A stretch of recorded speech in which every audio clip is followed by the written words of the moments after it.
அனைவருக்கும் வணக்கம். இந்த வீடியோல நம்ம என்ன பார்க்க போறோம்னா, நேற்றைக்கு வந்து ஒரு வீடியோ போட்டிருந்தோம். அந்த வீடியோல வந்துட்டு எப்படி வந்து எம்ஐஎஸ் ஆர்டர் எடுக்கிறது, எப்படி வந்து சிஎன்சி ஆர்டர் எடுக்கிறது அப்படின்றதெல்லாம் ஒரு டெமோ மாரி நம்ம காமிச்சிருந்தோம். நேற்றைக்கு காமிக்கும்போது என்னன்னா, சிஎன்சி ஆர்டர்ல ஒரு ஸ்டாக் வந்து நம்ம பை பண்ணி வச்சிருந்தோம். அந்த பை பண்ணி வச்சிருந்த ஸ்டாக் இன்னைக்கு எப்படி இருக்கு அப்படின்றத நம்ம பார்க்கலாம். என்ன ரீசன் அப்படின்னா, நம்ம 1 டேக்கு மேல நம்ம ஹோல்டு பண்ணிட்டோம் ஒரு ஸ்டாக் அப்படின்னா, அது வந்து நமக்கு நேரா ஹோல்டிங்ன்ற செக்ஷன்ல வந்து ஸ்டோர் ஆயிரும். அது வந்து கன்சிடர் லாங் டெர்ம் அப்படின்ற கன்சிடர்ல தான் வந்து நிக்கும். ஓகேங்களா? நேத்திக்கு வந்து இந்த ஸ்டாக் தான் நம்ம வந்து பை பண்ணியிருந்தோம். அந்த ஸ்டாக் வந்து நேத்திக்கு பார்த்தீங்கன்னா, டோட்டலா இன்வெஸ்ட்மென்ட் பார்த்தீங்கன்னா, 278 இன்னைக்கு வந்து அதோட கரண்ட் வேல்யூ பார்த்தீங்கன்னா, இன்னைக்கு ஒரே நாள்ல 10% இன்கிரீஸ் ஆயிருந்திருக்கு. ஓகே. இது எப்படி காமிக்கும்? அதாவது நேத்திக்கு நம்ம வாங்கி வச்சுட்டோம். அத வந்து நம்ம என்னைக்கு சேல் பண்ண முடியும் அப்படின்னு சொல்லி பார்த்தீங்கன்னா, நான் இங்க இங்க தெரியுது பாருங்க. T1 அப்படின்னு சொல்லிட்டு தெரியுதுங்களா? இது வந்து T1 அப்படிங்கிறது என்னன்னா, நேற்றைக்கு நம்ம வாங்கியிருக்கோம். இன்னைக்கு வந்து இது ஹோல்டிங்ல இருந்திருக்கு. ஆக மொத்தத்தில T1. நாளைக்கு வந்து என்னன்னா, அது வந்து T2. T2 அதுக்கு அடுத்த நாள் T3 வந்ததுனா மட்டும் தான் நம்மளால வந்து செல் பண்ண முடியும். ஓகேங்களா? இதுதான் பார்த்தீங்கன்னா, லாங் டெர்ம் உடைய ரூல்ஸ். இந்த லாங் டெர்ம் சிஎன்சி ஆர்டர்ல நம்ம ஒரு ஆர்டர் பிளேஸ் பண்றோம் அப்படின்னா, T2 அப்படின்னு சொல்லி இங்க காமிக்கிற வரைக்கும் நம்மளால சேல் பண்ண முடியாது. ஓகேங்களா? நாளைக்கு வந்து நம்ம இத சேல்ஸ் பண்ணிக்க முடியும். ஓகே. இது வந்துட்டு பார்த்தீங்கன்னா, நேற்றைக்கு ஒரே நாள்லயே பார்த்தீங்கன்னா, உங்களுக்கு கிட்டத்தட்ட 10% ரிட்டர்ன்ஸ் குடுத்திருந்திருக்கு. இது எப்படி இருந்திருக்குன்னு பார்ப்போம். இதுதான் பார்த்தீங்கன்னா, ஐஎஃப்சிஐ சார்ட்.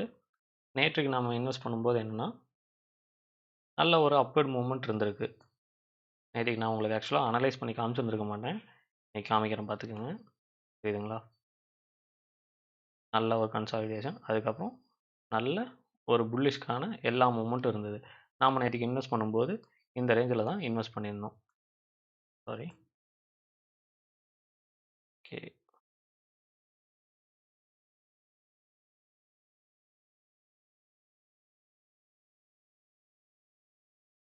ஓகேங்களா? நம்ம நேத்தைக்கு இந்த லெவல்ல பிரேக் ஆயிருச்சு அப்படின்றதுனால தான் இன்வெஸ்ட் பண்ணியிருந்தோம். ஸோ நம்மளோட இன்வெஸ்ட்மென்ட்க்கு எவ்வளோ ரிட்டர்ன்ஸ் வந்திருக்கு அப்படின்னு சொல்லி பார்த்தீங்கன்னா, 10% ரிட்டர்ன்ஸ். இது வந்து நான் நேத்தைக்கு சாம்பிளுக்காக பார்த்தீங்கன்னா, உங்களுக்கு சின்னதா உங்களுக்கு வந்து வெறும் ஒரு ₹300 மட்டும் இன்வெஸ்ட் பண்ணி உங்களுக்கு எப்படின்றத காமிச்சேன். இன்னைக்கு வந்து இது லைவாவே நம்ம வந்து காமிச்சிட்டோம். இன்வெஸ்ட்மென்ட் வேல்யூ அப்படின்றது இங்க இருக்கும். ப்ராஃபிட் அண்ட் லாஸ் வந்து இதில காமிச்சிரும். ஓகேங்களா? ஓகே.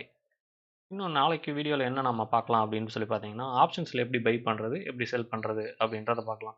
என்ன ரீசன் அப்படின்னா, ஃபர்ஸ்ட் வந்து கால் அண்ட் தென் புட் அப்படின்னா என்னன்னு நீங்க தெரிஞ்சுக்கணும். தெரிஞ்சுக்கிட்டதுக்கு அப்புறம் தான் வந்து பார்த்தீங்கன்னா, இது உங்களுக்கு வந்து புரியும். இருங்க காமிக்கிறேன்.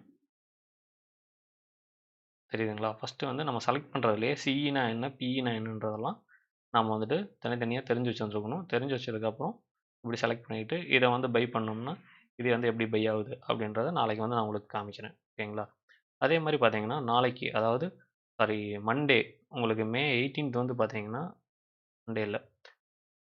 நாளைக்கு மே 18 வந்து பார்த்தீங்கன்னா, உங்களுக்கு வந்து ட்ரேடிங் டேவா அனவுன்ஸ் பண்ணியிருக்காங்க.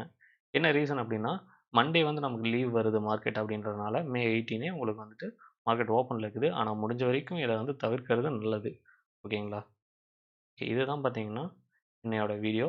உங்களுக்கு வந்து திங்கட்கிழமையில இருந்து ரெகுலரா உங்களுக்கு வந்து எப்படி இன்வெஸ்ட் பண்றது, அதேபோல எப்படி வந்து ஒரு ஸ்டாக்க அனலைஸ் பண்ணி அதுக்கப்புறம் இன்வெஸ்ட் பண்றது அப்படின்றத பத்தியும் ரெகுலரா வீடியோஸ் வரும்.